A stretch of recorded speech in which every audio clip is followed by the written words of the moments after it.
ಹಿಂದೂ ಮಹಿಳೆಯರನ್ನ ಕರೆತಂದು ಮುಸ್ಲಿಂ ಮಹಿಳೆಯರು ಸಚಿವೆ ಲಕ್ಷ್ಮಿ ಹೆಬ್ಬಾಳ್ಕರ್ ಅವರಲ್ಲಿ ನೆರವು ಕೇಳಿದ್ದ ಘಟನೆಯೊಂದು ವೈರಲ್ ಆಗಿತ್ತು. ಇದಕ್ಕೆ ಸಂಬಂಧಿಸಿ ಸಚಿವರು ಉಡುಪಿಯ ಬಿಜೆಪಿಯವರು ಇದನ್ನ ನೋಡಿ ಸೌಹಾರ್ದತೆ ಕಲಿಬೇಕು ಎಂದಿದ್ದರು. ಸೌಹಾರ್ದತೆಗೆ ಸಾಕ್ಷಿ ಎಂಬಂತೆ ಬಿಂಬಿತವಾಗಿದ್ದ ಈ ಘಟನೆಗೆ ಇದೀಗ ಟ್ವಿಸ್ಟ್ ಸಿಕ್ಕಿದೆ.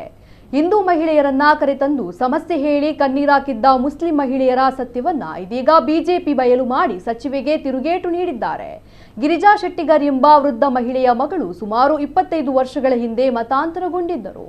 ಆ ಹಿನ್ನೆಲೆ 5 ಸೆಂಟ್ಸ್ ಭೂಮಿಯ ದಾಖಲೆ ಸಮಸ್ಯೆಯಿಂದಾಗಿ ಮನೆ ಕಟ್ಟಲು ಸಾಧ್ಯವಾಗದ ಪ್ರಕರಣಕ್ಕೆ ಸಂಬಂಧಿಸಿ ಸ್ವಂತ ಪುತ್ರಿ ತಾಯಿಯನ್ನ ಕರೆತಂದು ಸಹಾಯಕ್ಕಾಗಿ ಕೇಳಿಕೊಂಡಿದ್ದರು.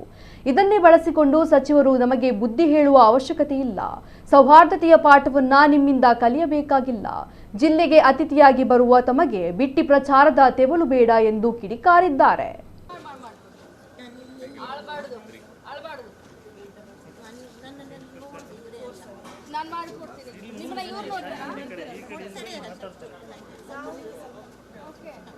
ನಾವು ಅವರ ನೇಬರ್ ನಾವು ಕರ್ಕೊಂಡು ಬಂದದ್ದು ಅವರಿಗೆ ಇಲ್ಲಲ್ಲ. ನಾವು 5 ವರ್ಷದಿಂದ ನಾವು ಹೋಗದ ಜಾಗ ಇಲ್ಲ. ಇವತ್ತು ನಿಮ್ಮನ್ನು ಕಾದು ಇಲ್ಲಿ ಮೀಟ್ ಆಗಲಿಕ್ಕೆ ಬಂದದ್ದು 7 ಗಂಟೆ ನಮ್ಗೆ ಏನ್ ಮಾಡ್ಬೇಕಂತ ಗೊತ್ತಿಲ್ಲ. ಯಾಕಂದ್ರೆ ಅವರಿಗೊಂದು ನೆಲೆ ಕೊಡ್ಬೇಕು. ಇದು ನೋಡಿ, ಇದು ಹಿಂದೂ ಮುಸ್ಲಿಮು, ಅವ್ರ ಕಣ್ಣಲ್ಲಿ ನೀರು ಹಾಕ್ತಾ ಇದ್ದಾರೆ. ಇವರು ಹಿಂದೂಗಳು, ಮನೆಯಲ್ಲಿ ಯಾರು ಇಲ್ಲ ಅಂತ.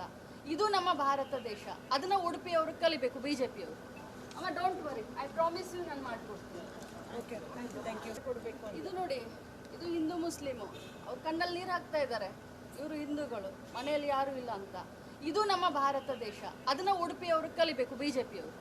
ಅಮ್ಮ don't worry, I promise you, ನಾನು ಮಾಡ್ಕೊಡ್ತೀನಿ.